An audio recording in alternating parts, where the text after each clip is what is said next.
like to welcome Professor Laida Restrepo, an ASHA Fellow, a Fulbright Scholar, the editor of JSLHR, Professor and Chair of Communication Sciences and Disorders at the University of South Florida.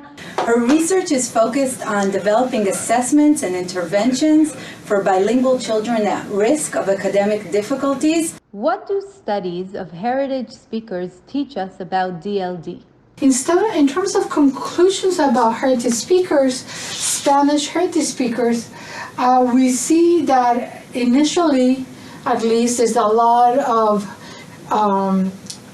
what we call grammatical errors, but there are grammatical differences, right? Because they're not an indication of disorder, there are differences. So, for example, we see a lot of gender errors in Spanish, and we think part of it is that relationship with English that has no gender. So, and it's kind of a simplification system, for example. So we see a lot of that.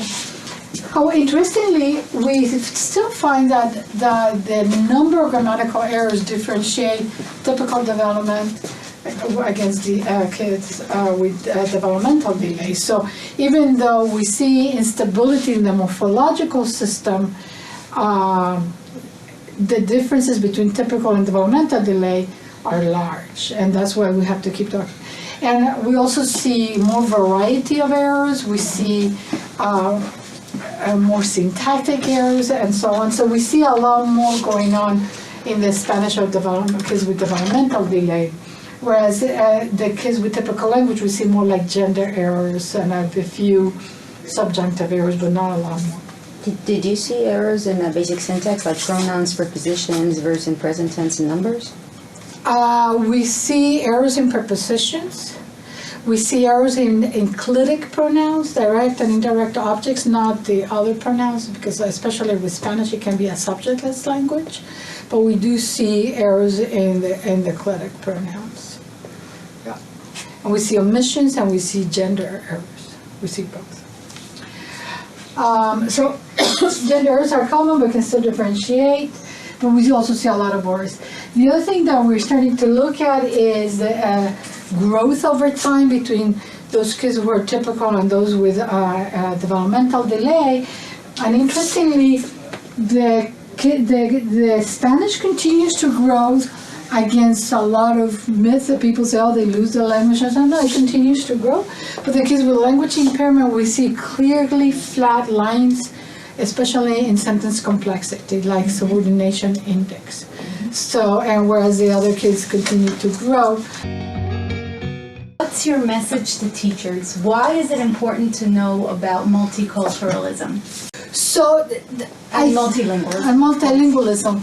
Again, because all of us are quick to judge, you know. So many times I've heard, oh, Latino families are not involved in school, or oh, parents are lazy, or they take offense at a parent being upset with them, you know.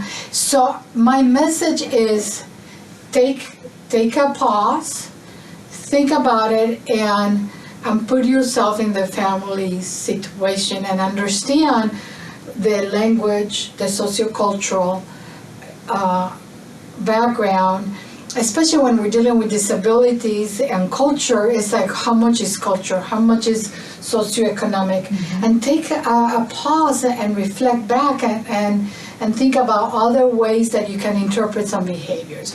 I've seen it with clinicians and I've seen it with teachers where they interpret behaviors in a negative way without reflecting back and thinking this family is going through a lot. This family is going through culture shock, in addition to accepting a child with a disability or with autism. You know, so there's a lot that they have to process. It's not just the disability, but it's the language, it's the culture, it's the disability. So I think as clinicians and teachers, we have to understand those differences before we even start judging and providing advice and understand. And so it's important to understand what normal behavior and differences are, to help the families the correct way. We don't want to misdiagnose a child and give them a diagnosis they don't have, but we want to understand the differences and maybe the kind of support that they need. So it just helps us individualize our support much better.